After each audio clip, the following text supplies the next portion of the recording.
Okay, today is my first video review on a product. I've written reviews before, but not video reviews. And this is not really an unboxing video. I just put it back in a package to show you how you would receive it.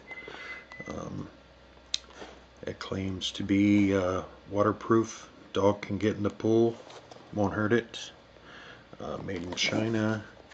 This was about $50, if I recall correctly, on Amazon. And it comes with this good set of instructions, which I was kind of surprised it had really good written instructions. And it's not really that big of a deal. You just follow page to page and you're good to go.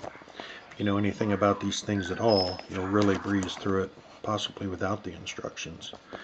But of course, you got your charger and your USB connector right there, and then you have it's a Y cable, so you got one to charge the receiver and one to charge the transceiver.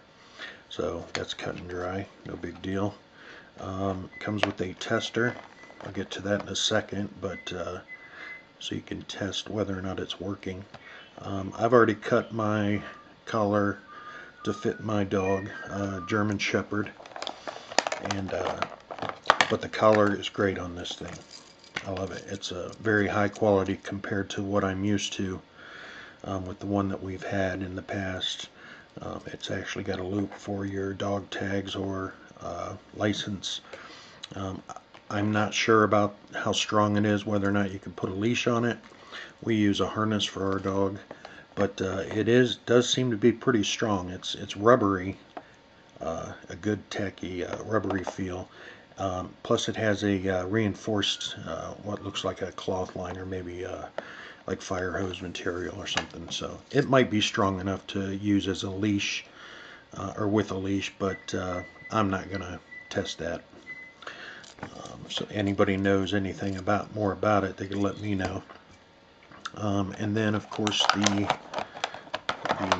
receiver. It has a light right here. First thing I looked at, I saw that these are rubber tips, pretty much like the collar. But one thing compared to this one and the one that we've had in the past, the one from the past has metal prongs. It has different lengths. If you try and use the short ones, it won't make contact with the dog's neck, so you have to have them pretty tight or pretty long. These things seem like they would do a lot more damage to the dog's skin than these rubberized ones. I really like these, not having to worry so much about sores. Also, on the charging part of it and the power button and whatnot, you've got the power button is right here, the top one, and then a flap to open up to do the charging. So that's pretty simple as well.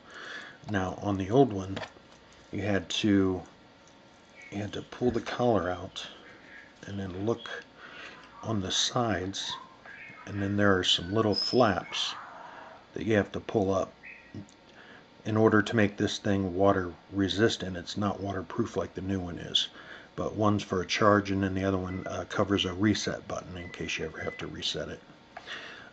So yeah, it's a little bit of a pain in the butt to try and charge it, without taking the whole collar off. You got to really stretch that back, reach in there, grab those nubs to uncover it. So yeah, it was a good collar. I could still use it again, maybe for another dog, but we'll see. I definitely prefer the rubberized feel on this and how simple it is for the to put the collar together. See if I can do this without looking here. Yeah, there we go. So you just pull it all the way through, put it through the other end.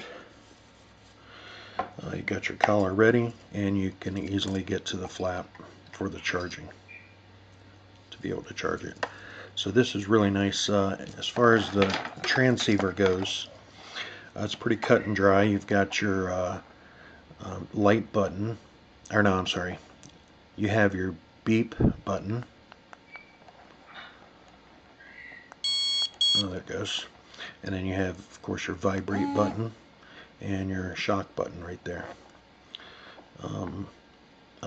You can turn things up and down. You go to the shock feature right there, and then you can turn it up by pressing. Wow, that's not picking that up at all. But you turned it up to 82, so I'll turn it back down. And same with the shock. If you go into the shock mode, it will show. I've got it set on 10 because it definitely hits her. And then you can turn it up and down accordingly down here.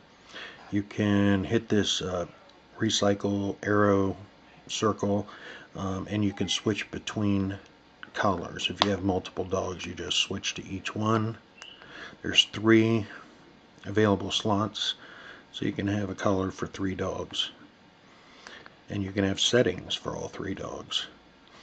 If you of course, if you hit the sound button, the red light comes up, but if you hold in on the recycle arrow circle, hold it in, and it turns on a bright light. In case you lose your collar or you lose your dog, you might see this white light bouncing around in the field or something. So I'm going to turn that off. And the difference between this remote and the previous remote, I'm going to cover the brand up here. Now with the old one, you had to switch modes. Boy, this thing must be dead. Yeah, apparently. So yeah, you would have to switch mode between light, beep, shock, and vibrate, and then you would hit the Y button to activate whatever mode you're in. So, and it did 2 dogs, 2 collars. It had a light on the end of this. You press this button, there's a flashlight right here. So I got confused. I mistakenly zapped my dog many times because I was trying to cycle through the modes to quickly get to the one I wanted. So I got used to it, and it works okay, but in a hurry, you need it to be where you want it to be. So that is one thing I don't like about that.